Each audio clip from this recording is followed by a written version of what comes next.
Hi everyone, this is a short webinar on how to write a winning abstract. So what is an abstract?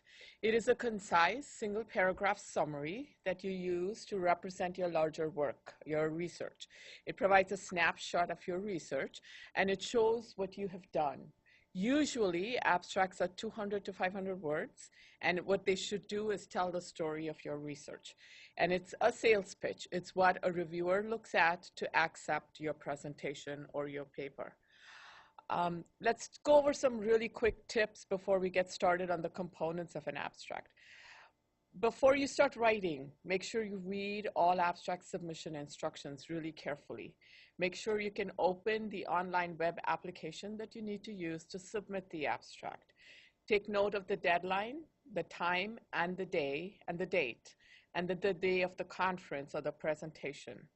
Make sure you find all your IRB or any other review board information that you need to cite in your presentation and abstract. Once you've gotten through all that, let's look at what the components of an abstract are. So a typical abstract will have an introduction or a background section, a purpose, hypothesis, or research questions. You could have one or more of these categories. Then you have a methods, a procedure, and an approach section, results, findings, or outcomes, and then a conclusion or implications or next steps to your research. If you're writing a case report, an abstract for a case report, the sections remain the same, but in addition, you will talk about what the main issue of the case is, what is the clinical issue you're addressing, and how and why this case is important. So before we go to components, the title and the authors, make sure your title is not too long. A tip is that typically titles with colons and question marks attract the attention of reviewers and get accepted at a higher rate. It's a quick snapshot of your project, so people should be able to read your title and at least in general know what you're going to talk about. You can identify 5 to 8 words from your abstract or proposal and put them together to create a title. Make sure to remember to include all co-authors and all the organizational affiliations, especially if your co-authors come from different organizations. Here are some examples of successful titles. So you see that the first couple words tell you about the content. So asthma education. So you know that it's something about teaching people about asthma. Then educating the rural physician workforce, for example, tells you about, I guess, methods that would be used to educate rural physicians. Screening patients for intimate partner violence during prenatal visits is so self-explanatory that you know what you can expect in the abstract. Okay, so the introduction and a background in an abstract will typically be about a couple sentences long.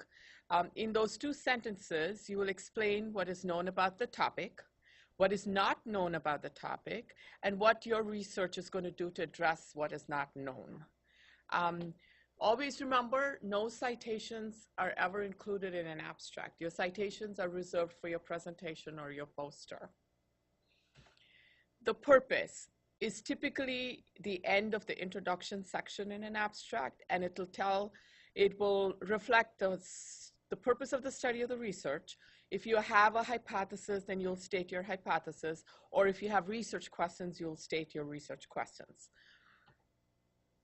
The methods. This has to be detailed enough so that the reviewers can get a good idea about what you did in your research. So what was the research setting? How many participants were there? How did you select or recruit your participants? What was the intervention you used? Was it a clinical intervention? Was it an educational intervention? Did you use surveys or chart reviews? What were the outcome variables and how were they measured? And what were your analysis techniques? Were they qualitative or quantitative? So in a few sentences, you should be able to tell the reviewer all of these critical elements of your research.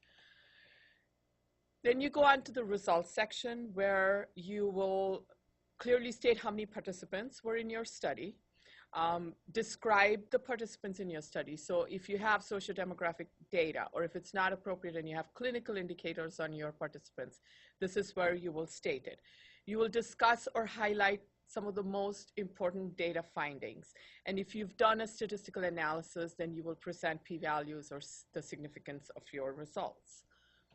You then get to the conclusion section where you will summarize your results without restating them. So typically you'll use words like a majority, a few, some, a fifth, a proportion of your population.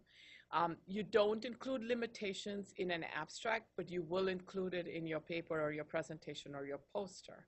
And then you will talk about what the implications of your study were, what could be done next, and what would be future work. Always keep in mind to be accurate and concise, be coherent and readable. Use all the words you have. If you have 500 words, you don't need to write a 200-word abstract. Use all 500 words.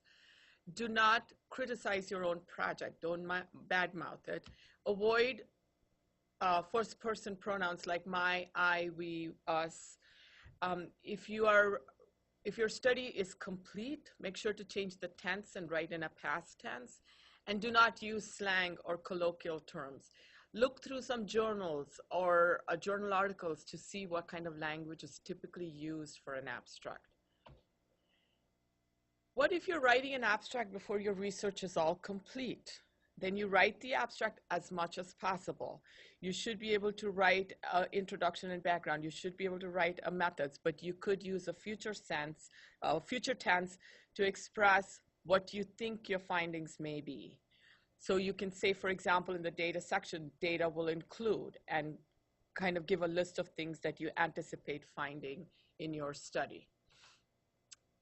Make sure to get feedback from several people. Ask an advisor or somebody who's familiar with your research to look at it. Ask somebody who's unfamiliar with your research to look at it. Have a peer read your abstract and tell you what your research is about. And if you get the same response from all three people, then you know you have a good abstract.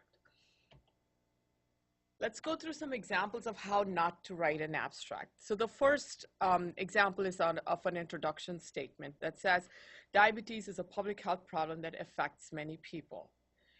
This sentence is not telling anybody something they don't know already.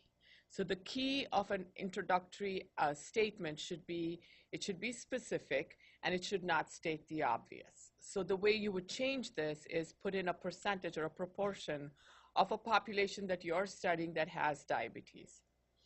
Let's go on to methods. The statement says we surveyed patients at a primary care clinic who were recently diagnosed with diabetes. Patients completed a survey that will ask them about their willingness to change their lifestyle. Again, specifics. How many patients? What clinic? Where was it located? And what were some of the questions on the survey? Going on to the results, most of the patients were not willing to change their diet. You need to tell us what percentage or number of patients, what was the change you were talking about, and the next statement says most were willing to take the medication prescribed. And again, specifics, numbers, percentages, proportions. In the conclusion, this abstract says physicians should give more education to patients with diabetes. Again, this is a very generic conclusion. What specific education, what should be the content, and who is it being given to? A few additional tips, like I said before, do not include references or citations. Extract key points from each section. Check on the guidelines on font size, word count, and character count for the abstract. And here are some resources that you can use to help you write your abstract. Thank you.